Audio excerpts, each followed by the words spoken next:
এরপরে বলেন যে শেখ কাসিমি তিনি তার কিতাব ইসলাহুল মাসাজিদের 107 পৃষ্ঠায় যেই কথা বলেছেন যে আহলু তাদিল ওয়া তাজরিহ তারা বলেছেন লাইলাতুন নিসফি মিন শাবান এই রাতের ফজিলতে কোনো হাদিস সহিহ সাব্যস্ত হয়নি, এই কথা বলেছেন কাসিমি।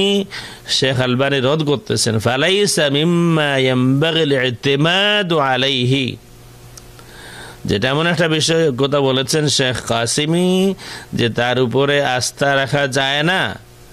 যারা এই কথা বলবে যে নিসফে শাবানের রাতের ফজিলতে কোনো সহিহ হাদিস নাই, তাদের উপরে আস্থা রাখা যায় না, এমন কথা কেউ বললে খেয়ানতকারী হিসাবে সাব্যস্ত হয়। সুতরাং তাদের উপরে আর আস্থা রাখা যায় না।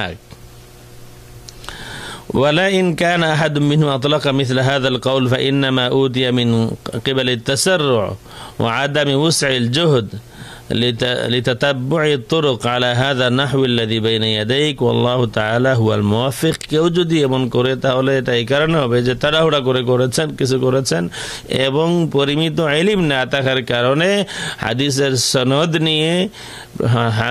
সনদ বিষয়ে পরিমিত ইলম না থাকার কারণে তারা এমন কেউ বলতেই পারেন। তাইলে কত মজবুতভাবে শেখ আলবানী নিসফে শাবানের রাতের ফজিলতের হাদিসগুলিকে তিনি এখানে প্রমাণিত করলেন।